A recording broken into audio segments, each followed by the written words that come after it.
నీ వల్లే అమ్మా కంటికి రెప్పలా కాపాడుతున్నావు. నువ్వే లేకపోతే. అది నా బాధ్యత కళ్యాణి. తల్లెక్కడున్నా తన బిడ్డ బాగుండాలని కోరుకుంటుంది. నువ్వింకా నా పక్కనే ఉన్నావు. నీ కంట్లో కన్నీరు రానివ్వను. అత్తయ్య అమ్మ ప్రతి క్షణం ఏదో ఒకటి చేయాలని చూస్తుంది. అదేనమ్మా నా భయం కూడా. ఎప్పుడు ఏం చేస్తుందో, ఏం వినాల్సొస్తుందో అని కంగారుగా ఉంది. ఏం కాదులే అమ్మా, ధైర్యంగా ఉండు, అన్నీ సాల్వ్ అవుతాయిలే. నువ్వు బాగుండటం చూడాలి కళ్యాణి, అదే నా కోరిక. ఈ కోరికలకేం తక్కువ లేదు.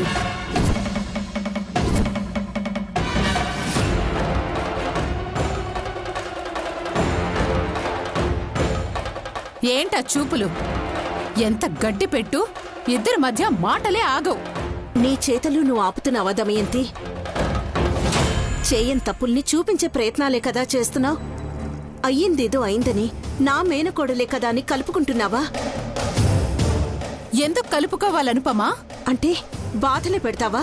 పెద్దేదో లక్షలకు లక్షలు కట్నం ఇచ్చేసినట్టు ఓ బాధలు బంధాలు అంటావే. నీ ఉద్దేశం ఏంటి దమయంతి? క్లియర్గా మొహం మీదే చెప్తున్నానుగా. నీ కూతురేవైనా కట్నం తీసుకొచ్చిందా? అసలు కళ్యాణి చేసిన దానికి ఇంట్లోనే పెట్టుకోకూడదు. నేనింకా మంచిదాన్ని కాబట్టి ఉంచాను. పైగా దొండిగా తిండి పెడుతున్నాను. నోరు అదుపులో పెట్టుకుని మాట్లాడు దమయంతి. ఏమిటి నా మనవరాల గురించి మాట్లాడుతున్నావు? ఊరికి మనవరాలు మనవరాలు అని మురిపాలు కురిపించడం కాదమ్మా, కట్నం గురించి మాట్లాడండి.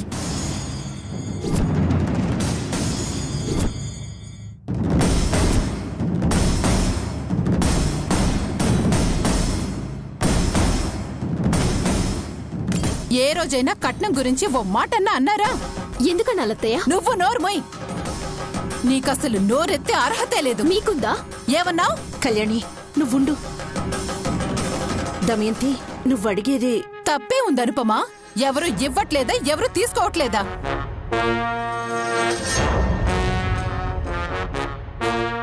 అనుకోకుండా పెళ్లి అయిపోయిందిలే అని ఆ విషయాన్ని దాటేస్తారా? దమయంతి ఇష్టం వచ్చినట్టు మాట్లాడుకో. మీరింకా మాటలతోనే సరిపెడుతున్నారుగా అమ్మా. మనవరాల్ని బంగారం వజ్రం అనడం కాదు, తనకి ఏవిచ్చావన్న ఆలోచన నేను అడిగేదాకా రావట్లేదు కదా.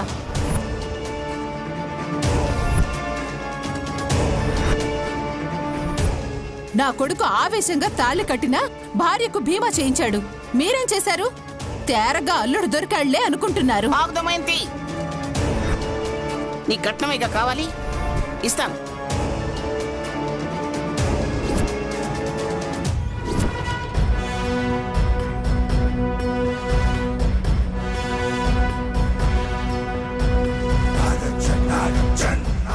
నిజమే చెప్తున్నావా అమ్మా?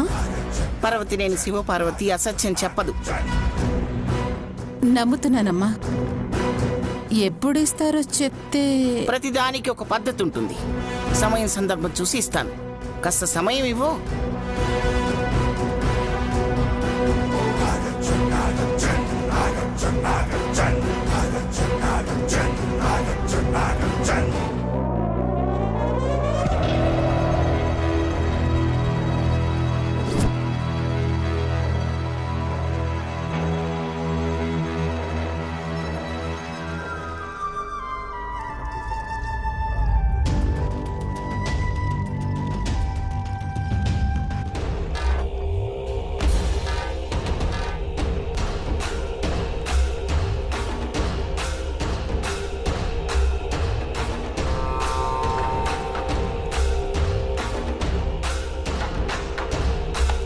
దమయంతి చిన్నప్పుడు అన్నప్రాసన రోజు డబ్బు కట్ట పట్టుకుంటే ఆడపిల్ల లక్ష్మీదేవి కదా, అందుకే పట్టుకుంది, పుట్టినింటికి మెట్టినింటికి కలిసి వస్తుంది అని భ్రమపడ్డాము. కానీ ఇలా డబ్బు కోసమే బ్రతుకుతుంది, డబ్బు పిచ్చిదవుతుంది అని అనుకోలేదు. డబ్బు అంటే పిచ్చి అత్యాశ ఉంటే ఉన్న నోట్ల కట్టల్ని రోజంతా కూర్చుని పదే పదే లెక్క పెట్టుకోమన్నానా. అంతేగాని మెదడులో పురుగు తొలిచిన ప్రతిసారి ఏదో ఒక వంగతో డబ్బులు అడిగితే ఎలా? ఎన్నాళ్ళు లేని ఈరోజు కట్నం అంటుంది. వదిలే చిన్న, అడిగిన కట్నం ఏదో దమయంతి ముఖాన పడేస్తేనైనా నా మనవరాల్ని బాధ పెట్టకుండా ఉంటుందేమో.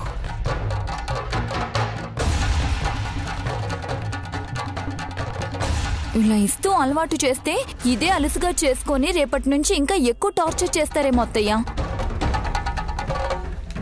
అందుకే ఏమి ఇవ్వకుండా ఉంటేనే మంచిదేమో.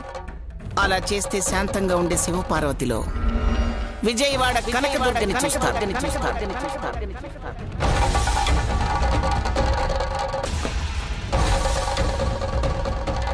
కానీ కట్నం ఇవ్వడానికి మన దగ్గర అంత డబ్బు లేదుగా అత్తయ్య. ఎక్కడి నుంచి తీసుకొస్తారు? ఎక్కడి నుంచో తేవాల్సిన అవసరం లేదులే పల్లవి, అన్నీ నా దగ్గరే ఉన్నాయి.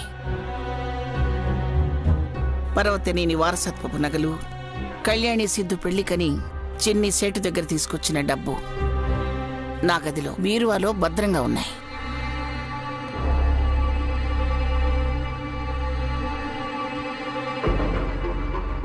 ఏంటత్తయ్య మీరనేది? అవన్నీ మన దగ్గరే ఉన్నాయా? అవును. అవన్నీ ఉంటే దమయంతి వదిన వాళ్ళకి అప్పు కింద జమ చేసి మన ఇల్లు మనం పూర్తిగా తీసుకునే వాళ్ళం కదత్తయ్య. ఇన్ని రోజులు మనం కష్టాలు కూడా పడాల్సిన అవసరం ఉండేది కాదు కదా. ఆ ఆలోచన అమ్మకి రాక కాదు పల్లవి. అవి తరతరాలుగా వస్తున్న నగలు. ఆ డబ్బు స్త్రీధనం కింద కళ్యాణికి అమ్మ ఇవ్వాలని నిర్ణయించింది. ఇస్తానని మాటిచ్చింది. అందుకే అమ్మవి కదిలించలేదు.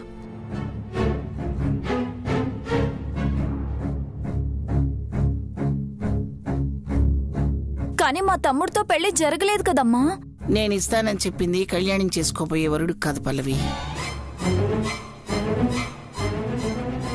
నా మనవరాలు కళ్యాణికి.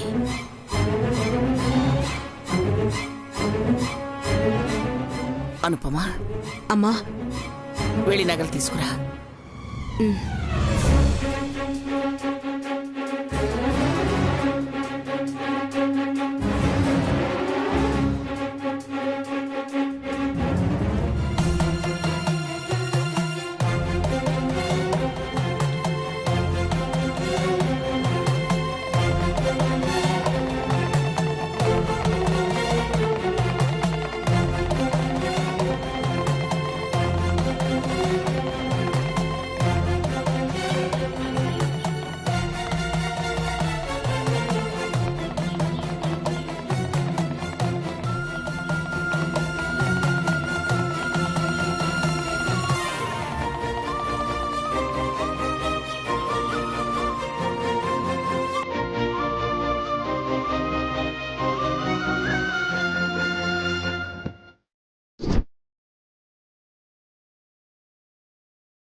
ఇవన్నీ అలంకరించుకుని పట్టు చీర కట్టుకుంటే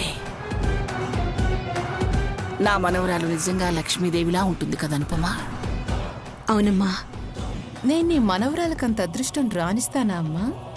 అదే లక్ష్మీదేవిలా ఉండడం కాదు, నేను లక్ష్మీదేవిని అయిపోతాను. దేవుడా, ఇన్ని నగలు డబ్బు అంతా ఆ పీనాసి దమయంతి దయ్యం దగ్గరికి వెళ్ళిపోతున్నాయే. ఎలా అయినా ఆపవయ్యా. అనుపమా, ఈ నగలన్నిటికీ మెరుగు పెట్టించు. వాళ్ళకి ఇవ్వాలి కదా. అలాగేనమ్మా.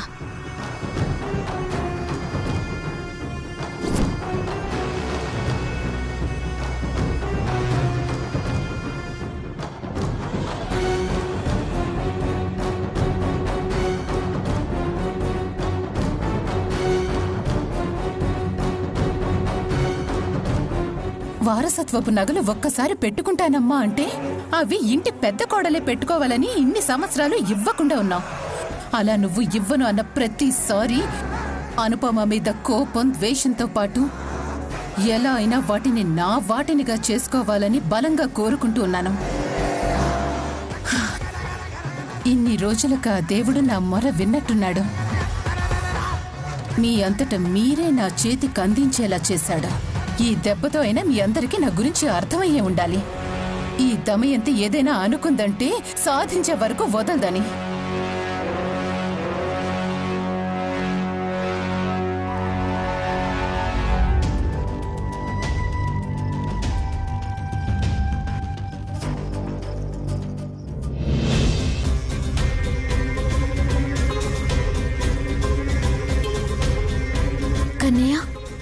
నాన్నమ్మ రోజు రోజుకి నరరూప రాక్షసులా తయారవుతుంది. ఎప్పుడు ఎవరు దొరుకుతారా, ఎవరిని ఏడిపిద్దామా అని చూస్తూ ఉంటుంది. మా అమ్మ వాళ్ళు ఒక్కరోజు కొంచెం మనశాంతిగా కనిపించారా అంతే, టక్కు నా మనశాంతి పోగొడుతుంది. ఇప్పుడు కొత్తగా మీ నాన్నమ్మకి కట్నం గుర్తుకొచ్చింది. ఒక పోలీస్ ఆఫీసర్ తల్లయ్యుండి కట్నం ఎలా అడుగుతుందో చూసావా? అయినా నీకు చెప్పుకుంటే నువ్వు మాత్రం ఏం చేస్తావు పాపం? ఒక 5 ఏళ్ళైనా వస్తే మా అమ్మని ఎందుకు ఏడిపిస్తున్నావని నిలదీసేవాడివి. అయినా నేను వదులుతానా? వెళ్ళి మీ నాన్ననే కడిగేస్తాను. పద వెళ్దా.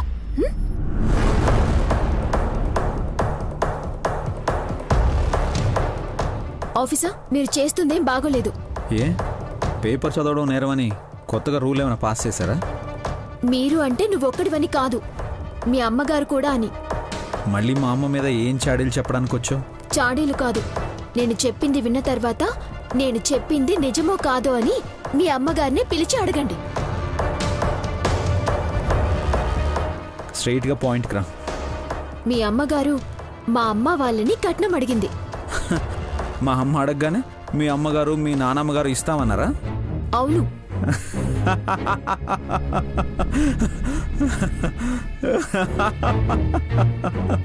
అయ్యో, నైస్ జోక్. అసలు మీ వాళ్ళ దగ్గర ఏముందని ఇస్తారు? ఎందుకు లేవు శౌర్య? 1 కోటి రూపాయల డబ్బు, వారసత్వపు నగలన్నీ మా అమ్మ దగ్గర భద్రంగా ఉన్నాయి. కట్నం కింద ఆ సిద్ధు గడికే ఇవ్వడానికి సిద్ధపడ్డారు. నీకివ్వరా ఏంటి? అమ్మా, అంటే కళ్యాణి చెప్తుంది నిజమా? ఇందులో తప్పే ఉంది శౌర్య. వినపడిందా ఆఫీసర్? అత్తయ్య తన నోటితోనే చెప్తుంది. అమ్మా, కట్నం అడగడం చట్టరీత్యా నేరం. వాళ్ళు ఇస్తామంటే కూడా తీసుకోవడం తప్పేనా? వాళ్ళు ఇస్తామనలేదు, మీరే కట్నం కట్నం అంటూ వాళ్ళని పదే పదే అడిగారు. నువ్వు నోర్మై. ప్రతిదానికి ఎదురు సమాధానం చెప్పడం అలవాటైపోయింది. అమ్మా, నోరు మీయాల్సింది కళ్యాణి కాదు, నువ్వు. కట్నం అడగడం అనేది క్షమించరాని నేరం. సెక్షన్ 498A ప్రకారం కట్నం అడిగిన వారికి 7 సంవత్సరాలు జైలు శిక్ష పడుతుంది. ఇలాంటి వాటికి నేను వ్యతిరేకమని నీకు తెలుసు. తెలిసి మరి కట్నం అడిగామంటే ఏమనుకోవాలి? కళ్యాణ్యో లేదా వాళ్ళు ఎవరైనా వెళ్ళి మా స్టేషన్లో కంప్లైంట్ ఇస్తే నేనే నిన్ను అరెస్ట్ చేయాల్సి వస్తుంది.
ఏంటి నువ్వు చేసింది? ఆఫీసర్ ఫస్ట్ టైం నాకు సపోర్ట్ చేశారన్న ఆనందంలో ముద్దు పెట్టేశానత్తయ్య. సారీ ఆఫీసర్, హ్యాపీనెస్ ని కంట్రోల్ చేసుకోలేకపోయాను. చిచి, ఆ చంప మీద చూడు, ఎవరైనా చూస్తే. నేను తుడుస్తాను. ఆగండి అత్తయ్య. ముద్దు పెట్టుకొని ఆఫీసర్ బుగ్గల్ని టచ్ చేసింది నేను కదా. తప్పు ఎవరు చేస్తే వాళ్ళకే శిక్ష వేయాలి కదా ఆఫీసర్. అవును. శిక్ష అనుభవించాలని అంత కోరికగా ఉందా? అయితే తుడువు. సరే, బాబుని తీసుకోండి. బాబు అలాగే నీ దగ్గరే ఉండాలి, కానీ నువ్వే తుడవాలి. అదే శిక్ష. బాబుతో కష్టం కదా అత్తయ్య. ఎదురుగా ఎవరున్నారు ఏంటి అనేది చూసుకోకుండా హద్దు దాటినప్పుడు తెలియాలి నీకు. ఎలా అయినా నువ్విప్పుడు అది చెరపాలి, నేను చూడాలి. మీరు ఆజ్ఞ వేశాక తప్పుతుందా అత్తయ్య? శిరస వహిస్తాను. ఈ డైలాగ్ ఎక్కడో చెప్పిందే. మీ ఆజ్ఞని శిరస వహిస్తాను.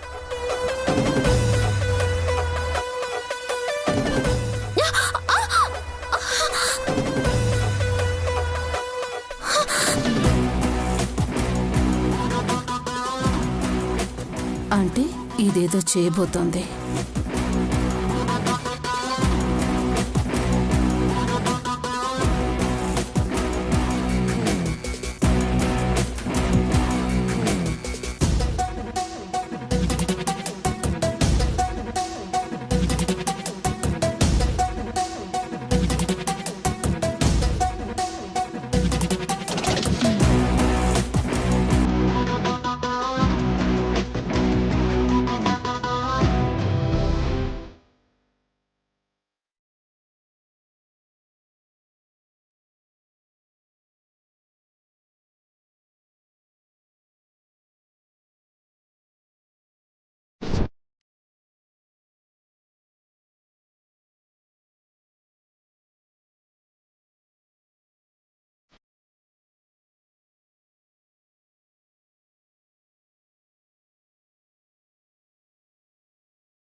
ఏంటి నువ్వు చేస్తున్న పని?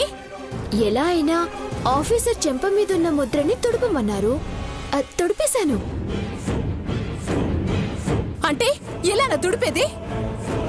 చూసారా ఆఫీసర్, అత్తయ్య చెప్పింది చేసినా తప్పే. తను చేస్తున్న తప్పులు చెప్పినా తప్పే. కట్నం అడిగితేనే కదా తప్పు. నేను అడిగింది కట్నం కాదు, మీ అమ్మ వాళ్ళిస్తానన్న స్త్రీధనం. ఆ రోజు నువ్వే కదా చెప్పావు శౌర్య, స్త్రీధనం ఇవ్వటం తీసుకోవటం నేరం కాదు అని. అవునమ్మా, స్త్రీధనం అంటే తమ ఇష్టపూర్వకంగా తమ కూతురికి తల్లిదండ్రులు ఇచ్చే దానం. అలా తీసుకుంటే నేరం అని ఎక్కడా లేదు. ఓహో, మీరు ఇలా వచ్చారా అత్తయ్య? స్త్రీధనం అంటే నాకిచ్చేదే కదా, అంటే నా దగ్గరే ఉంటాయి, ఎవ్వరికీ ఇవ్వను.